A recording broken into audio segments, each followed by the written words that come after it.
¿Cómo están? Espero que estén bien, porque ya mismo arranca La Máquina de Pensar aquí, por Radio Uruguay. Muy bien, amigos, vamos a darle la bienvenida. Ella está del otro lado de la línea, allá y del otro lado del Océano Atlántico, en Inglaterra. Luisa Rivera es la artista e ilustradora que participó en un libro que aquí comentamos, pero brevemente. Le dedicamos una semana a 100 años de soledad y justo en esa semana cayó, como en milagro, cayó la nueva edición de Penguin Random House, que es una edición de tapa dura, y yo estuve investigando también, y es una edición totalmente ilustrada por Luisa Rivera, que es una ilustradora, una artista chilena.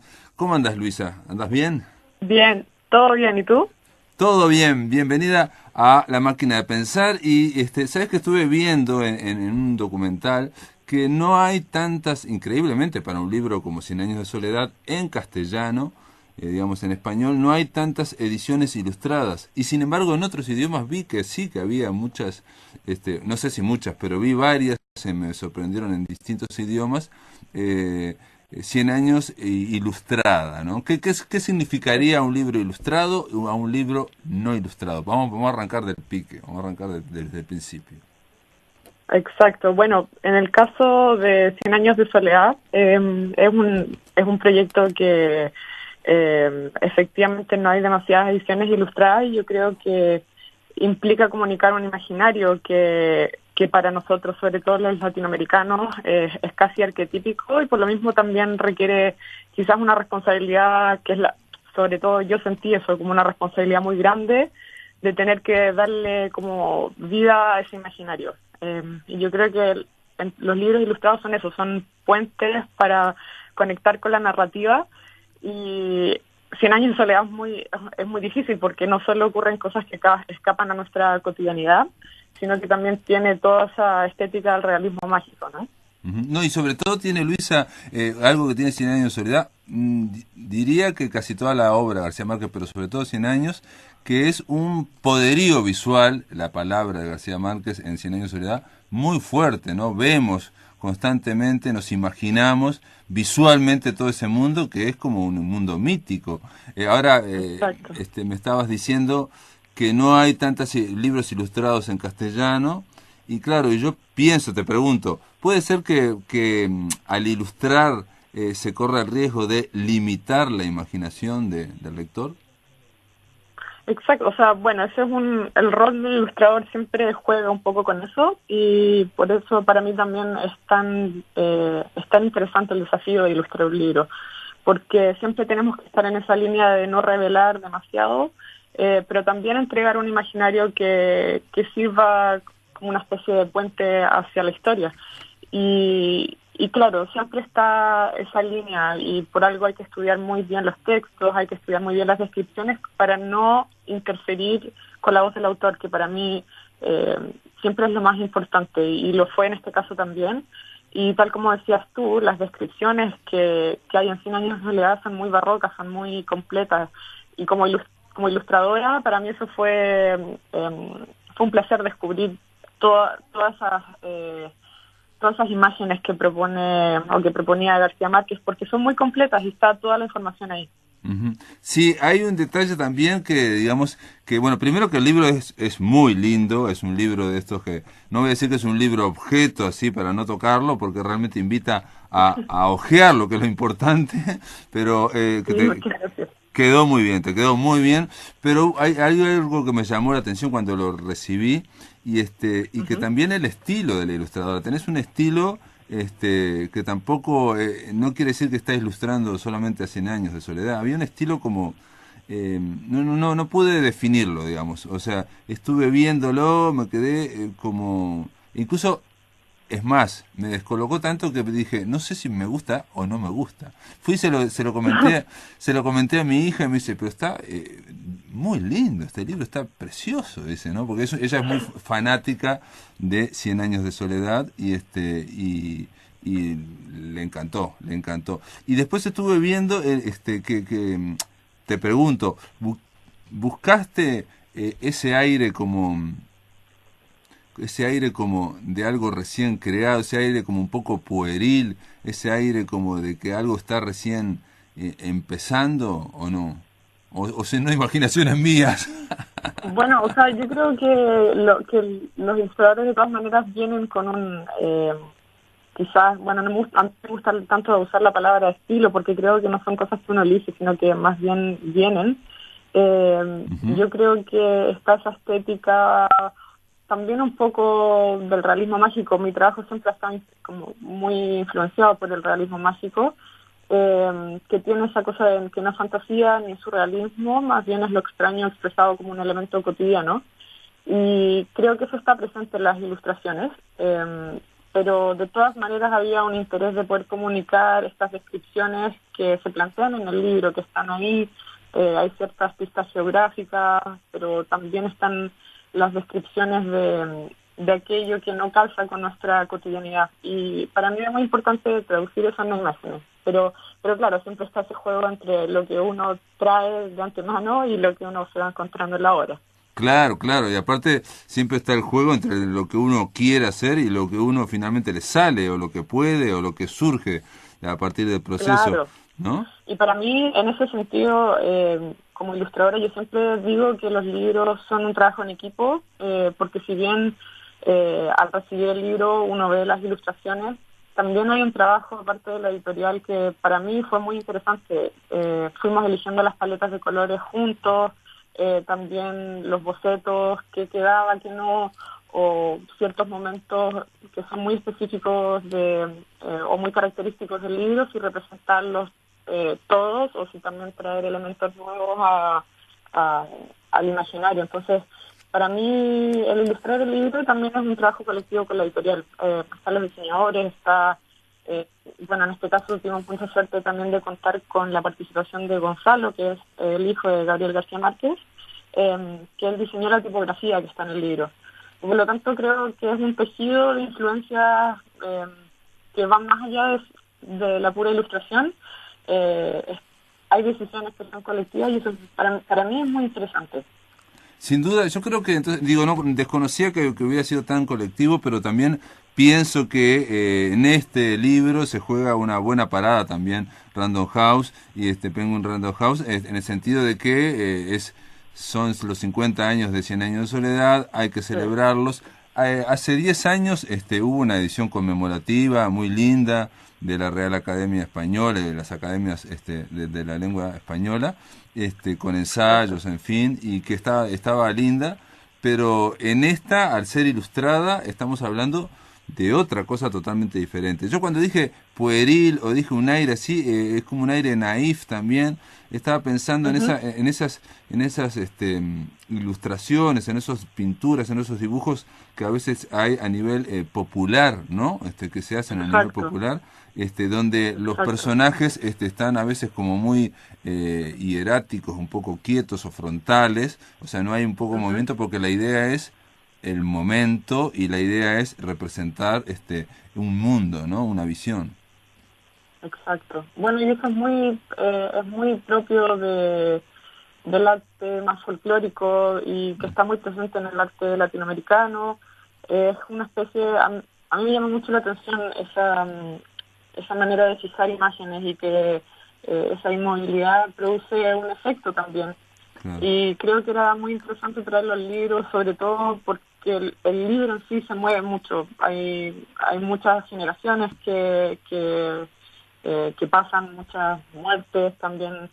Por lo tanto, para mí fijar esas imágenes era un acto muy muy especial, que es como dar una pausa y plantearse en esas escenas más características o icónicas. Uh-huh. Sí, aparte está por un lado la exuberancia de la naturaleza, bueno, que se ve mucho en la obra. Por ejemplo, hay te pregunto, ¿no? Hay una imagen que es que es la del fusilamiento, pero no es la del fusilamiento de Aureliano, ¿no? O sea, en el pelotón, ¿no? Te pregunto. No, es de Arcadio. Es la de Arcadio, pero exacto, sí, no, exacto, sí, no te jugaste a hacer la primera línea, que es súper famosa, que no, muchos años después frente al pelotón de fusilamiento, ¿no? Aureliano Buendía. No, bueno, ahí es lo que hablaba antes, que es muy divertido un poco qué es lo que se va revelando y qué no.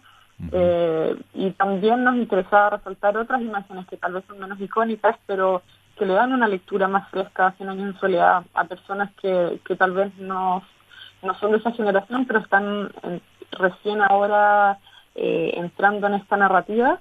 Creo que es interesante tomar ciertos elementos que son icónicos, pero también ofrecer una mirada nueva. Y para mí es interesante ese juego de qué es lo que dejamos fuera o qué es lo que se rescata y se potencia. Por lo tanto, hay que tener mucho cuidado de cuánto es lo que se va entregando. Uh-huh. Y otra cosa, Luisa, que digamos en realidad te lo quería preguntar así, porque también lo estuve discutiendo y viendo, y ahí también se demuestra, digamos, para mí, ¿no? Una apuesta artística que no siempre estas grandes editoriales multinacionales me parece que están dispuestas a hacer, que es que muchas de tus ilustraciones, muchas de estas pinturas, están, lo digo con mis palabras, están agujereadas. Tienen agujeros. Exacto. Tienen agujeros y bueno, uno puede decir, dar interpretación a esos agujeritos como si fueran gotas en una ilustración, pero después va cambiando eso y eso es como el leitmotiv de todo el libro. Y yo me acuerdo que le dije, para mí son los pescaditos de colores, de pescaditos de Aureliano Buendía. Y bueno, y mi hija me dijo, no, para mí no tiene nada que ver eso que estás diciendo. Pero bueno, pero es que eso es lo interesante. Es un libro que está, aún así, con las ilustraciones que entregan ese puente del que hablaba antes, también tiene esas sorpresas que abren espacio a la interpretación. Claro. Para mí el troquelado de las páginas es exactamente eso, es una metáfora de muchas cosas. Puede ser los pescaditos, puede ser las gotas del diluvio, pueden ser gotas de sangre, pueden ser tantas cosas que al final dependen del lector. Y eso es una experiencia muy personal. De acuerdo. Por eso te decía yo que, aunque parezca una cosa muy pequeña, me parece que es una apuesta artística, digamos, estamos apostando a algo que es a lo no convencional, o por lo menos a lo que no tiene una sola dirección, ¿no? Que puede abrir direcciones, ¿no? Sí, para mí también fue una experiencia muy interesante como ilustradora ver ese resultado del troquelado, que finalmente también deja ver el texto que viene en la página siguiente. Es un juego muy, muy bonito y creo que fue una propuesta también de la editorial y creo que muy acertada y que generó un resultado bellísimo. O sea que no se te ocurrió a vos, sino que fue a la editorial. Porque te iba a decir, ¿cómo que la respuesta de la editorial? También te iba a preguntar eso. ¿Se le ocurrieron a ellos? Sí, para mí todo fue un diálogo con la parte de diseño y de arte de la editorial. Y hay muchas propuestas de parte de ellos y exactamente el troquelado fue una cosa ya de la producción del libro que generalmente es difícil prever como de antemano. Exacto. Así que claro, fue esas cosas que surgieron en el camino y que para mí es un acierto. Aparte, sí, yo estoy totalmente de acuerdo. Estoy de acuerdo en eso porque aparte le da una especie como de misterio, va hilvanando de alguna forma todas las ilustraciones. El hecho insisto, de abrir y mirarlas a través y ver estas especies de gotas que están agujereadas, que yo digo, sobre todo cuando están entre los árboles también, yo me imaginaba cosas colgadas. No, te iba a decir que en general, digamos, los que tenemos algún conocimiento de cómo se hacen los libros, todas estas ideas pueden ser muy buenas, pero hasta que no se hace el libro y hasta que no se termina, no se sabe si lo bien que funciona o lo más o menos que funciona. Exacto, y yo creo que esa idea de como un desafío y también de arriesgarse en las propuestas, creo que para mí también como ilustradora y como artista es muy refrescante porque sabes que estás trabajando con un muy buen equipo que también no solo espera el resultado que puedes hacer como artista, sino que también ellos son artistas y para mí, claro, es un gusto trabajar así. Claro, digamos, en ese sentido había una especie de comunión artística, si se quiere decir, o por lo menos con gente con cabeza abierta. No, te digo porque en general, no sé si se da tanto en las grandes editoriales, generalmente en las editoriales más pequeñas, independientes, digamos, más cercanas a la poesía, sí se da Claro. ese ambiente. Una pregunta, dijiste que la tipografía, que también a mí me llamó la atención, tanto que tuve que buscar y googlear, porque dije, pero ¿cómo la tipografía es Gonzalo García Barcha? Que claro, es el hijo de García Márquez y Mercedes Barcha. Exacto. Vos estuviste con Gonzalo, yo no sabía que que era diseñador de tipografías, por ejemplo, no tenía ni idea. Sí, bueno, él es diseñador gráfico Ujú. y yo también he visto ilustraciones que él ha hecho. Nosotros no nos conocimos en persona, todo esto mientras yo estaba en Londres, la editorial está en España, yo imagino que Gonzalo también está en otro país y así trabajando de manera remota armamos este equipo. Sí logré conectarme con él y para mí fue cuando supe que él se unía al proyecto, me emocioné muchísimo porque para mí fue como cerrar circularmente este homenaje, ¿no? Que Claro. es un libro que celebra los 50 años de esta obra y qué mejor manera que cerrarlo con su propio linaje, o sea, su propia generación, y que también Gonzalo puede plantearse como artista. Creo que fue muy bonito, pero claro, no trabajamos, no estuvimos en persona juntos porque todo esto se creó de manera remota. Ujú. De todas formas, esto que me estás contando, bueno, el hecho que esté Gonzalo García Barcha y todo lo que estás contando, yo creo que también se nota que es cuando se hace un libro con cariño a cuando se hace un libro más Sí, industrialmente, ¿no? Eso se nota también, sí, ¿no? Es sí, así. no, totalmente. Se, se nota el afecto. Y amigos, estamos hablando de este libro que se llama 100 años de soledad. Ustedes ya lo conocen. Yo lo mencioné cuando le dedicamos la semana a 100 años. Pero se trata de un libro de tapa dura y estamos hablando con la ilustradora, con la diseñadora, artista Luisa Rivera, que es la responsable de este libro, digamos, por lo menos a nivel visual. Después de una pausa, Luisa, esperemos un poquito, después de una pausa, amigos, vamos a hacer una breve pausa y volvemos aquí en La Máquina de Pensar, conversando con la ilustradora Luisa Rivera. En el aire de Radio Uruguay, La Máquina de Pensar.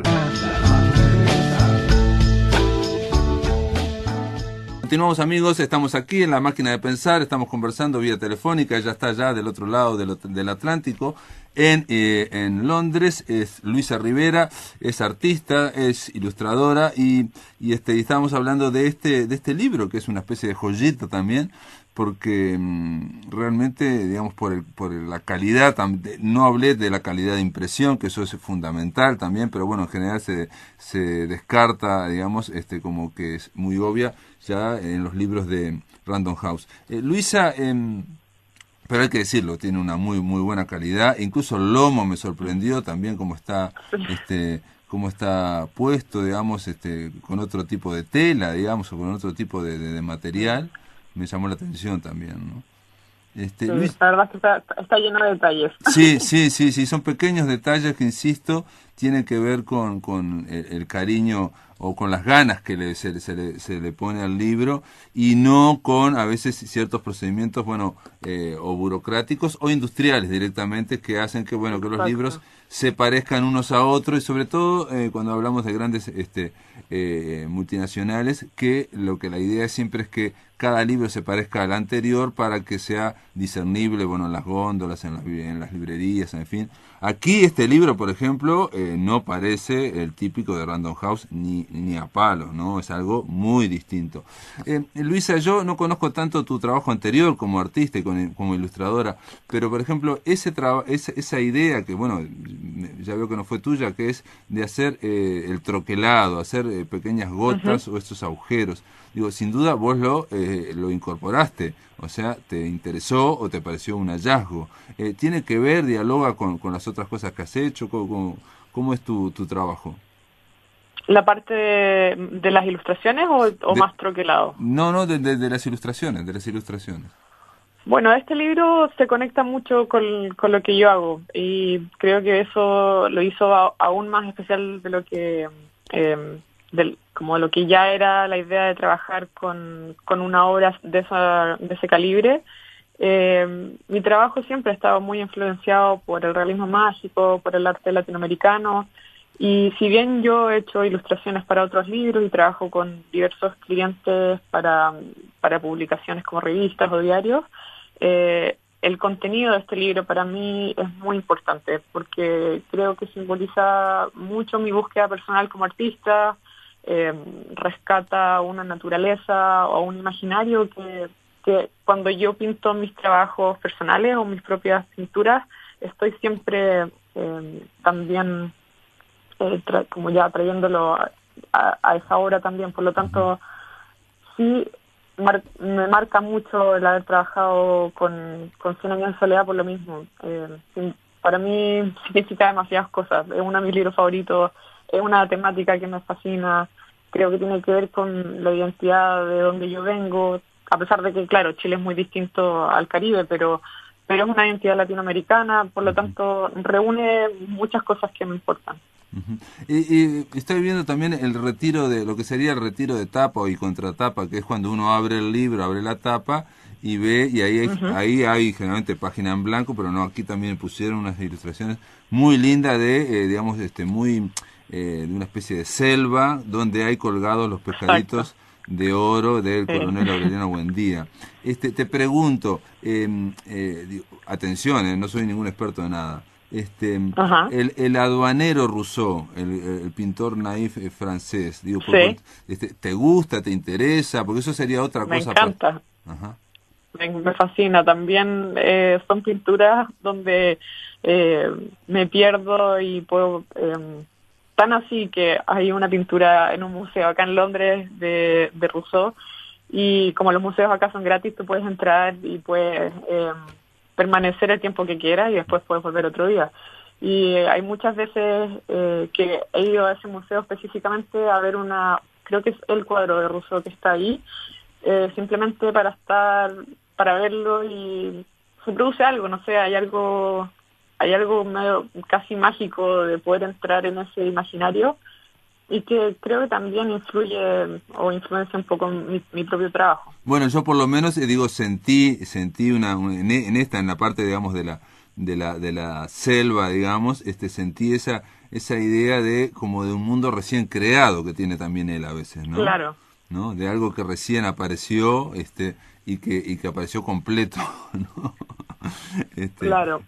Mítico. Y bueno, eso también está en 100 años de soledad, que para mí el libro puede ser interesante por diversos motivos, pero en lo personal el hecho de abrir y cerrar un mundo me parece increíble, y creo que eso está presente, y creo que eso también a mí me motiva mucho. Uh-huh. Sin duda es un gran libro, estuvimos hablando aquí, bueno, hace poco estaba escuchando, entrevistamos a Sergio Ramírez, el gran escritor nicaragüense, y él dijo en un momento, algo que me llamó la atención, es que es un mundo creado, 100 años de soledad, que por un lado le llegó a la alta literatura, a los altos críticos, ¿no? Que se fijan en la estructura y se fijan en la cadencia del armado literario, y le llegó a la gente que solamente le interesa la anécdota, le fascinó la historia, y Sergio Ramírez lo resumió en algo, dice, fue un libro que llegó a las peluquerías, se leía en las peluquerías. Claro. Pero exactamente, creo que cuando los trabajos, las obras, ya sea un libro, una pintura, son tan herméticas que solo accede una parte o un público, creo, no sé, a mí me produce un cierto rechazo. Cuando, de manera contraria, cuando los trabajos son abiertos y cualquier persona puede acceder a ellos, tal vez con distintas lecturas, ya sea desde la parte de la identidad latinoamericana o ya desde la narrativa misma de la historia, que es lo que está ocurriendo, me parece que es una experiencia muy rica. Uh-huh.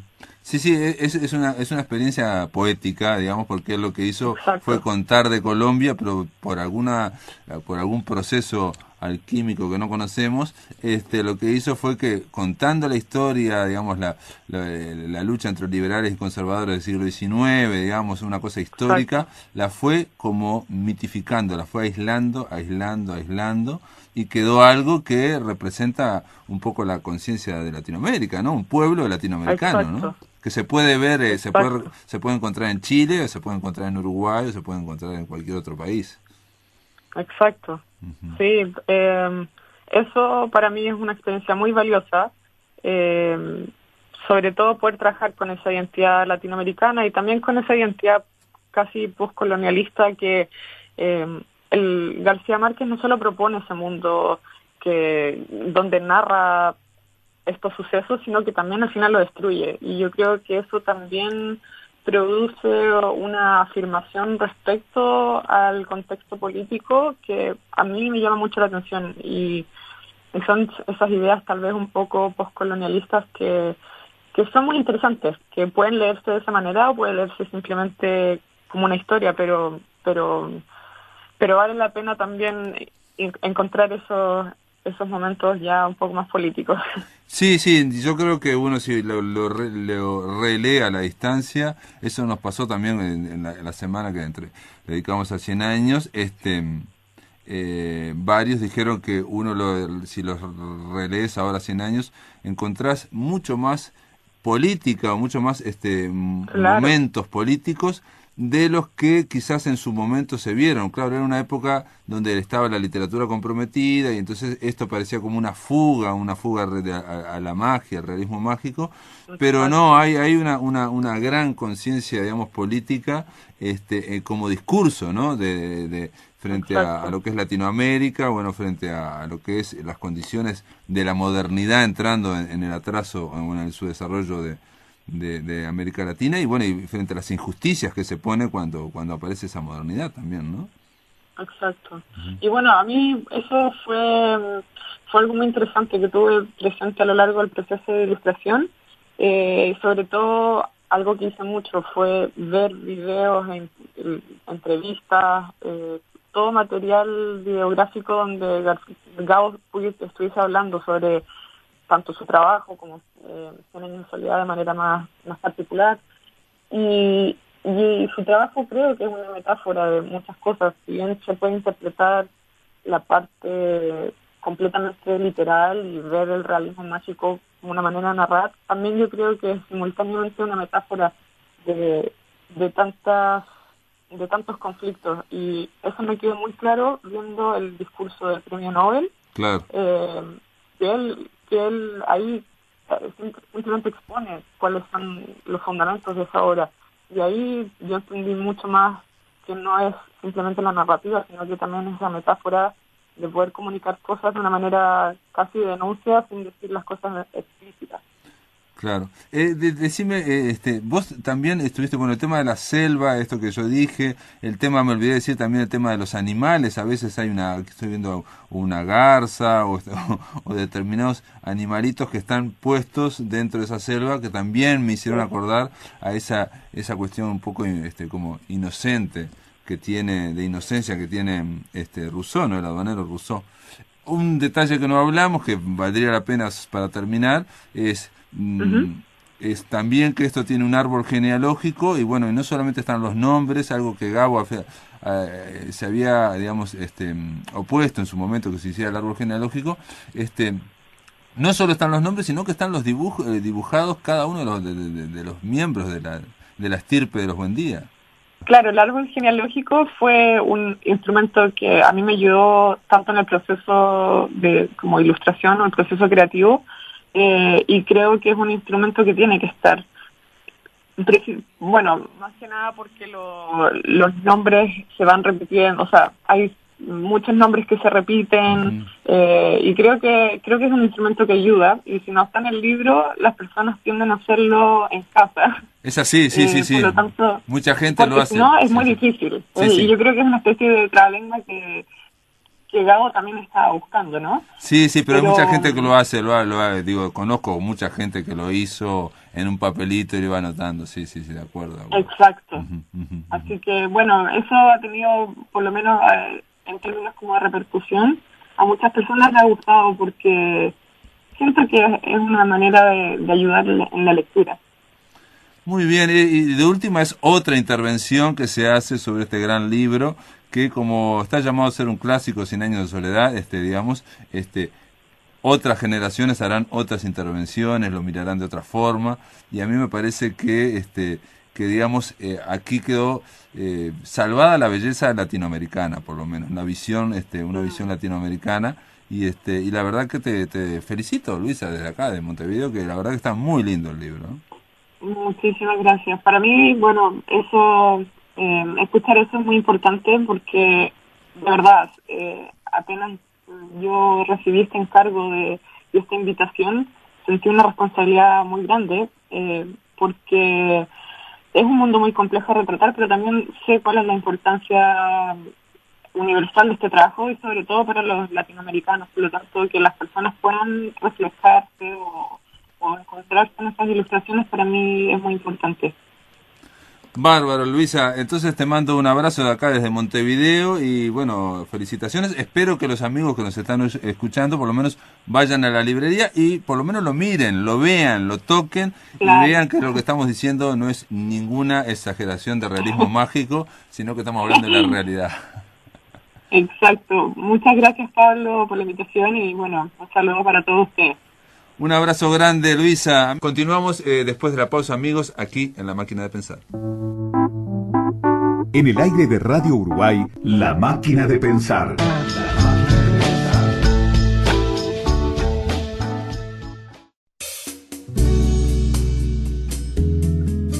Si querés comunicarte con La Máquina, envía un SMS al 099 78 0066. Correo electrónico a lamaquinadepensar@adinet.com.uy. Facebook La Máquina de Pensar. Muy bien, en el tercer bloque de La Máquina de Pensar, digamos de alguna forma este programa de hoy también fue un homenaje a ese gran libro llamado 100 años de soledad y bueno, qué mejor homenaje que terminar escuchando en este tercer bloque al gran Gabriel García Márquez leyendo quizás lo que es su obra cumbre, leyendo 100 años de soledad. Muchos años después, frente al pelotón de fusilamiento, el coronel Aureliano Buendía había de recordar aquella tarde remota en que su padre lo llevó a conocer el hielo.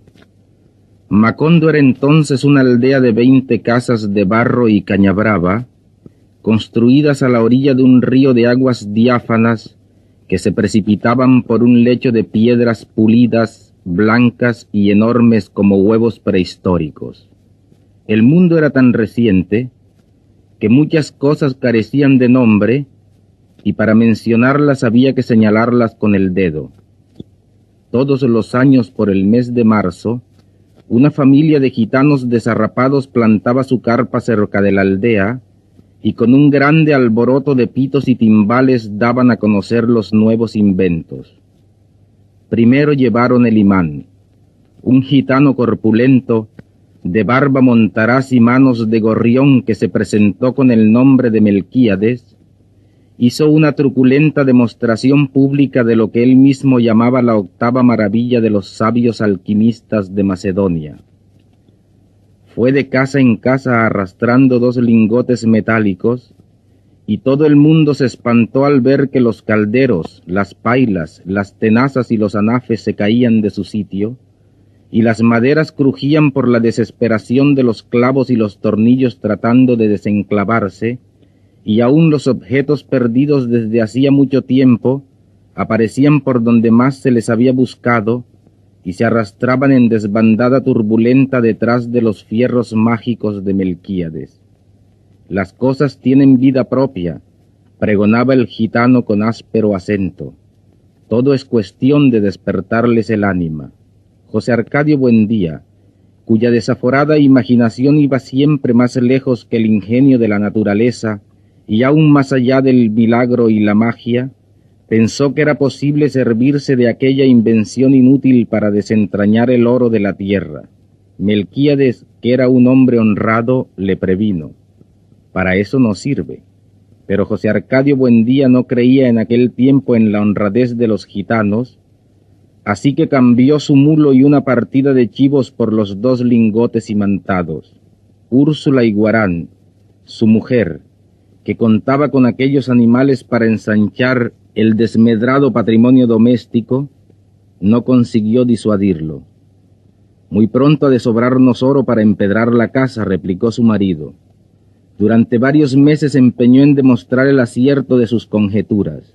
Exploró palmo a palmo la región, inclusive el fondo del río, arrastrando 2 lingotes de hierro y recitando en voz alta el conjuro de Melquíades. Lo único que logró desenterrar fue una armadura del siglo XV con todas sus partes soldadas por un cascote de óxido, cuyo interior tenía la resonancia hueca de un enorme calabazo lleno de piedras. Cuando José Arcadio Buendía y los 4 hombres de su expedición lograron desarticular la armadura, encontraron dentro un esqueleto calcificado que llevaba colgado en el cuello un relicario de cobre con un rizo de mujer.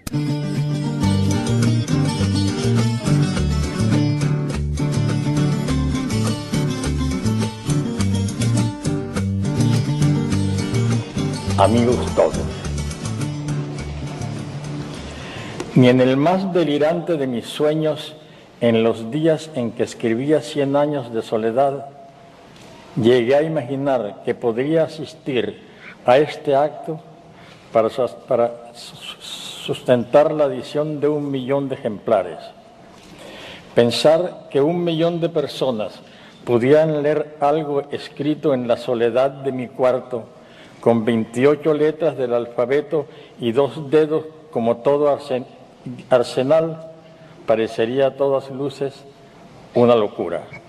Hoy, las academias de la lengua lo hacen con un gesto hacia una novela que ha pasado ante los ojos de 50 veces 1 millón de lectores y hacia un artesano insomne como yo, que no sale de su sorpresa por todo lo que le ha sucedido. Pero no se trata, ni puede tratarse de un reconocimiento a un escritor. Este milagro es la demostración irrefutable de que hay una cantidad enorme de personas dispuestas a leer historias en lengua castellana y por lo tanto 1 millón de ejemplares de 100 años de soledad no son 1 millón de homenajes al escritor que hoy recibe sonrojado el primer libro de este tiraje descomunal. Es la demostración de que hay millones de lectores de textos en lengua castellano esperando hambrientos de este alimento. No sé a qué hora sucedió todo. Solo sé que desde que tenía 17 años y hasta la mañana de hoy, no he hecho cosa distinta que levantarme temprano todos los días, sentarme frente a un teclado para llenar una página en blanco o una pantalla vacía del computador, con la única misión de escribir una historia aún no contada por nadie que le haga más feliz la vida a un lector inexistente. En mi rutina de escribir nada he cambiado desde entonces. Nunca he visto nada distinto que mis 2 dedos índices golpeando una y a un buen ritmo las 28 letras del alfabeto inmodificado que he tenido ante mis ojos durante estos 70 y pico de años. Hoy me tocó levantar la cabeza para asistir a este homenaje que agradezco y no puedo hacer otra cosa que detenerme a pensar qué es lo que me ha sucedido. Lo que veo es que el lector inexistente de mi página en blanco es hoy una descomunal muchedumbre hambrienta de lectura de textos en lengua castellana. Los lectores de 100 años de soledad son hoy una comunidad que, si viviera en un mismo pedazo de tierra, sería uno de los 20 países más poblados del mundo. No se trata de una afirmación jactanciosa. Al contrario, quiero apenas mostrar que ahí está una gigantesca cantidad de personas que han demostrado con su hábito de lectura que tienen un alma abierta para ser llenada con mensajes en castellano. El desafío es para todos los escritores, todos los poetas, narradores y educadores de nuestra lengua, para alimentar esa sed y multiplicar esta muchedumbre, verdadera razón de ser de nuestro oficio y, por supuesto, de nosotros mismos. A mis 38 años y ya con 4 libros publicados desde mis 20 años, me senté ante la máquina de escribir y empecé, muchos años después, frente al pelotón de fusilamiento, el coronel Aureliano Buendía había de recordar aquella tarde remota en que su padre lo llevó a conocer el hielo. No tenía la menor idea del significado ni el origen de esa frase, ni hacia dónde debía conducirme. Lo que hoy sé es que no dejé de escribir ni un solo día durante 18 meses hasta que terminé el libro. Parecerá mentira, pero uno de mis problemas más apremiantes era el papel para la máquina de escribir. Tenía la mala educación de creer que los errores de mecanografía, de lenguaje o de gramática eran en realidad errores de creación, y cada vez que los detectaba rompía la hoja y la tiraba al canasto de la basura para empezar de nuevo. Con el ritmo que había adquirido en un año de práctica, calculé que me costaría unos 6 meses de mañanas diarias para terminar. Esperanza Araiza, la inolvidable Pera, era una mecanógrafa de poetas y cineastas que había pasado en limpio grandes obras de escritores mexicanos, entre ellos La región más transparente de Carlos Fuentes, Pedro Páramo de Juan Rulfo y varios guiones originales de don Luis Buñuel. Cuando le propuse que me sacara en limpio la versión final, la novela era un borrador acribillado de remiendos, primero en tinta negra y después en tinta roja para evitar confusiones. Pero eso no era nada para una mujer acostumbrada a todo en una jaula de locos. Pocos años después, Pera me confesó que cuando llevaba a su casa la última versión corregida por mí, resbaló al bajarse del autobús con un aguacero diluvial y las cuartillas quedaron flotando en el cenegal de la calle. Las recogió empapadas y casi ilegibles con la ayuda de otros pasajeros y las sacó en su casa, hoja por hoja, con una plancha de ropa. Lo que podría ser motivo de otro libro mejor sería cómo sobrevivimos Mercedes y yo con nuestros 2 hijos durante ese tiempo en que no gané ningún centavo por ninguna parte.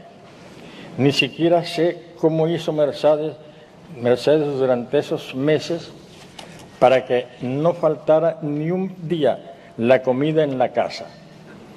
Habíamos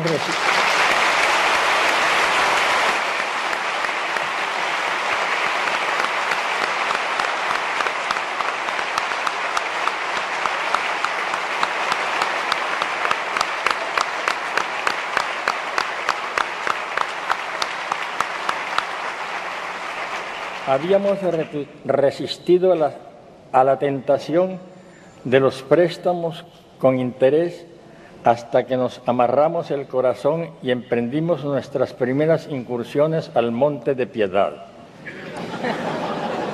Después de los alivios efímeros con ciertas cosas menudas, hubo que apelar a las joyas que Mercedes había recibido de sus familiares a través de los años.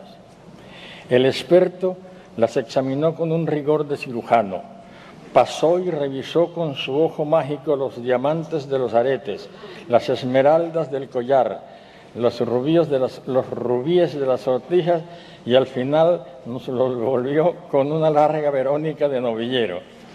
Todo esto es puro vidrio.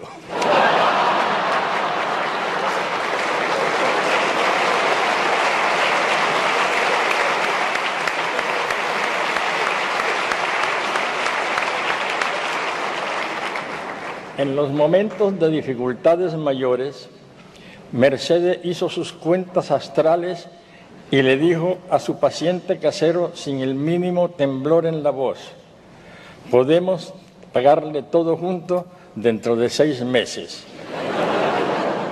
Perdone, señora, le contestó el propietario, ¿se da cuenta de que entonces será una suma enorme?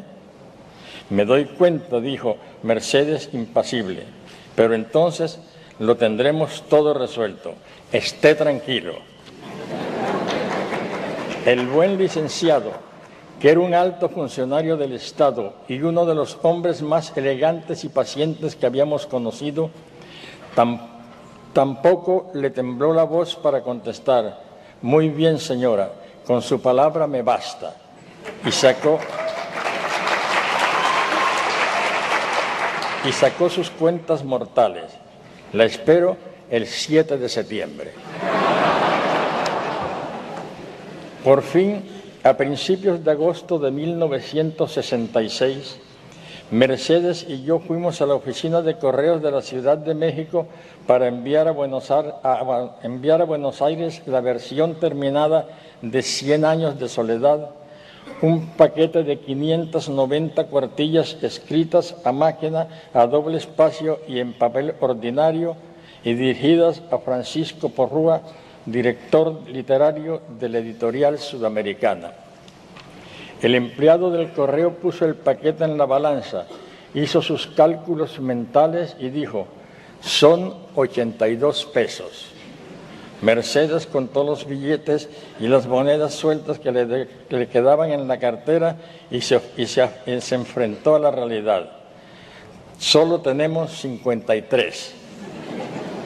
Abrimos el paquete, lo dividimos en 2 partes iguales y mandamos una a Buenos Aires sin preguntar siquiera cómo íbamos a conseguir el dinero para mandar el resto.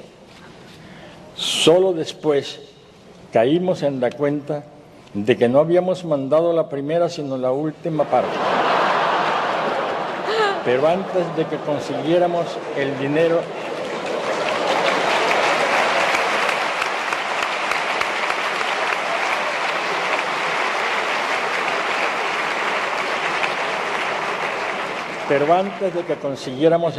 para mandarla, ya Paco Porrúa, nuestro hombre en la Editorial Sudamericana, ansioso de leer la primera mitad del libro, nos anticipó dinero para que pudiéramos enviarlo.